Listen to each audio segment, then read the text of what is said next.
से आपका स्वागत है मेरे इस चैनल पे। और इस सीरीज पे जो मैं मेहर बाबा और उनके समकालीन सद्गुरुओं की बात करता रहता था। अभी तक मैंने आपको 4 सद्गुरु, जिन्हें मेहर बाबा सद्गुरु कहते थे और बोलते थे कि ये 5 सद्गुरु हमेशा अवतार को धरती पे लाने में सहयोग करते हैं। तो मैंने आपको बताया हजरत बाबा जान के बारे में, फिर मैंने आपको बताया उपासनी महाराज के बारे में, फिर शिरडी के साईं बाबा के बारे में और तजाउद्दीन बाबा के बारे में बताया। और आज मैं 5वें जो सद्गुरु थे समकालीन मेहर बाबा के, जिनसे मेहर बाबा को सहायता भी मिली, उनका नाम है नारायण महाराज। नारायण महाराज एक ब्राह्मण थे। ब्राह्मण फैमिली में इनका जन्म हुआ था 1885 में।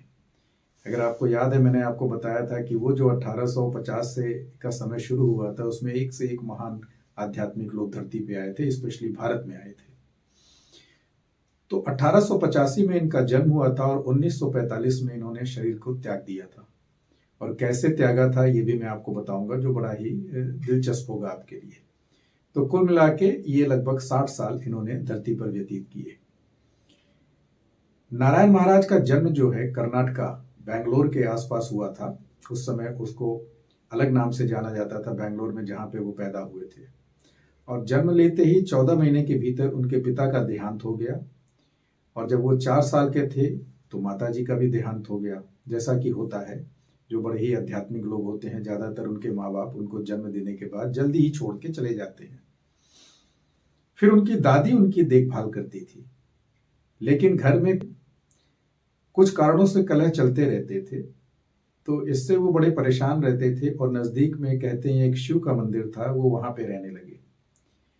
फिर उनकी मुलाकात किसी विशिष्ट व्यक्ति से हुई, जिन्होंने उनको इनिशिएट किया और कहा कि तुम गंगापुर, एक जगह है गंगपुर, वहां जाकर के रहो।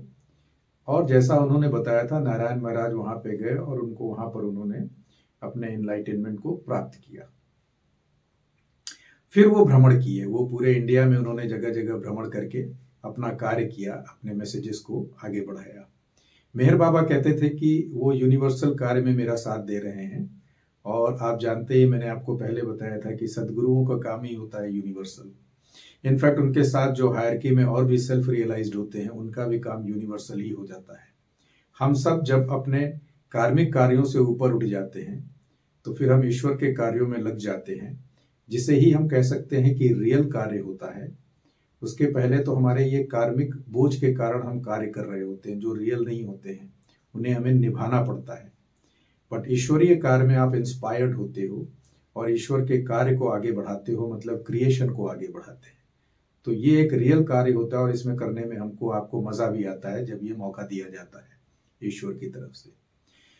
तो कहते हैं नारायण महाराज बड़े ही लेविशली रहा करते थे। वो एक पैलेस में रहते थे, और साथ में ये भी कहा जाता था कि उनके प्रेमाइसेस में, कंपाउंड में जो भी आता था, वो खूब उसको धन दौलत मिलती थी, क्योंकि नारायण महाराज अपने लिए कुछ नहीं रखते थे, सब बांटते रहते थे।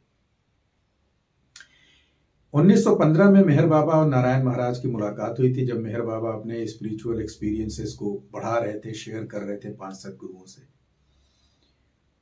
तो 1915 में उनसे उनकी मुलाकात हुई। यूनिवर्सल कार्यों के लिए उनमें आपस में जो भी बात हुई, वो किसी और संदर्भ में शायद मैं आपको बताऊं, बट ये है कि मेहर बाबा ने बोला था कि 1915 में मेरी उनकी मुलाकात हुई और वो उनके यूनिवर्सल कार्यों में सहयोग करने के लिए राजी हुए। या राजी कहना एक गलत वर्ड होगा, कोई इसमें एग्रीमेंट नहीं होता है, बट दोनों ने मिलकर आगे की जो भी प्लानिंग किया होगा, वो अवतार और सदगुरु के अंदर ही होता है या उनके बीच में होता है। कहते हैं कि ज्यादातर टाइम तो उन्होंने व्यतीत किया कर्नाटका में, लेकिन उनका स्वास्थ्य जो है 1940 के आसपास या 42 के आसपास थोड़ा खराब रहने लगा, तो वो ऊटी में भी रहे कुछ दिन। और एक समय ऐसा आया 1945 में, जब वो वापस आए कर्नाटका में बेंगलोर के पास, और उन्होंने इच्छा जाहिर की कि भगवान मल्लिकार्जुन के लिए एक पूजा रखी जाए। तो मैसूर के राजा ने मैसूर में वो पूजा रखी, जहां पे करीब 1 लाख लोग आए। करीब 1 लाख लोगों ने उस पूजा में अपना योगदान दिया और बड़े ही भाव के साथ वो पूजा नारायण महाराज ने कंप्लीट की। और जो भी लोग वहां पे उपस्थित थे, उनको एक मंत्र दिया उन्होंने, और उसके बाद वो पद्मासन में बैठ गए। और कहते हैं कि 1945 में उस पूजा के बाद पद्मासन में बैठ के उन्होंने शरीर को त्याग दिया। तो ये नारायण महाराज की स्टोरी थी, जो पांचवें सदगुरु जिनको मेहर बाबा ने व्यक्त किया था अपने कहानियों में, अपने एक्सपीरियंसेस को। आपको मैं बता दूं, सदगुरु और अवतार का एक बहुत ही बड़ा रोल होता है इस संसार को सस्टेन करने में, क्रिएशन को। वैसे तो सदगुरु लोग इसको चलाते रहते हैं और बहुत सारे उनके एजेंट होते हैं। आपको शायद ये पता नहीं होगा कि ये क्रिएशन जो है हम ही आपके द्वारा चलता है। ऐसा नहीं है कि जब आप सुनते हैं कि प्रकृति चला रही है तो कोई और चला रहा होता है। हम जब शरीर छोड़ के जाते हैं तो हम इन क्रिएशन के कार्यों में लग जाते हैं। तो क्रिएशन में हमारा भी योगदान है जैसे औरों का योगदान होता है। और जैसे जैसे हम स्पिरिचुअल होते चले जाते हैं, हमारा पदवी बढ़ती जाती है और हमें ग्रेटर क्रिएटिविटी कार्य करने का मौका मिलता है। इसीलिए जब हम जन्म लेते हैं तो हम जल्दी से जल्दी यहाँ पर अपने संस्कारों से फ्री होकर के बेटर एनर्जी गेन करके हम हायर स्पिरिचुअल रेल्म में जा करके मोर क्रिएटिव वर्क कहना चाहते हैं। और यहाँ तक कि अंत में कहते हैं कि हमारी एनर्जी हम ऐसी चाहते हैं कि हम गॉड के साथ को क्रिएटर बन जाए। तो सदगुरु वो लोग होते हैं जो को क्रिएटर हो जाते हैं और वो गॉड की इच्छाओं को क्रिएशन के लिए उसको वो आगे बढ़ाते हैं।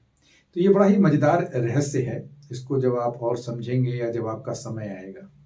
मेहर बाबा ये भी कहते थे कि जो सदगुरु होते हैं और जितने भी जो स्पिरिचुअली बहुत ही हाई होते हैं, वो सातवें और छठे तल के बीच में एक विज्ञान लोक होता है, विज्ञान भूमिका। वो वहां पर रह करके कार्य करते हैं। क्योंकि मेरा मानना है सातवें पे तो आप निराकार वे में रहते हो, तो जब आपको क्रिएशन का काम करना होता है तो आप शायद उससे एक तल नीचे आते हैं और छठे और सातवें के बीच में आप फ्री भी होते हो, आप समाधिग्रस्त भी होते हो, लेकिन साथ में आप क्रिएशन में भी अपना रोल दे सकते हैं। तो ये मेरे बाबा क्या करते थे, आप इसको कभी समझने की कोशिश करिएगा, विज्ञान भूमिका क्या होता है। कई बार मुझे ऐसा लगता है, हालांकि मुझे नहीं पता, ज्ञानगंज की हम बातें करते हैं तो ज्ञानगंज एक ऐसी जगह होगी जो विज्ञान भूमिका टाइप होगी, जहाँ पे वो लोग होते हैं जिनको सब कुछ पता होता है, उनको क्रिएशन के साइंस के बारे में भी पता होता है, तो इसलिए वो बहुत कुछ योगदान दे पाते हैं। तो आज के लिए फिलहाल मैं यहीं पर विश्राम देता हूँ। नारायण महाराज, मेहर बाबा और थोड़ा सा मैंने आपको फिर एक हल्का सा हिंट दिया, सदगुरु और अवतार क्या करते हैं और विज्ञान भूमिका या विज्ञान लोक क्या होता है। अगले एपिसोड में आपसे फिर मिलते हैं, कुछ नए लोगों से आपको मिलाता हूँ। नमस्कार।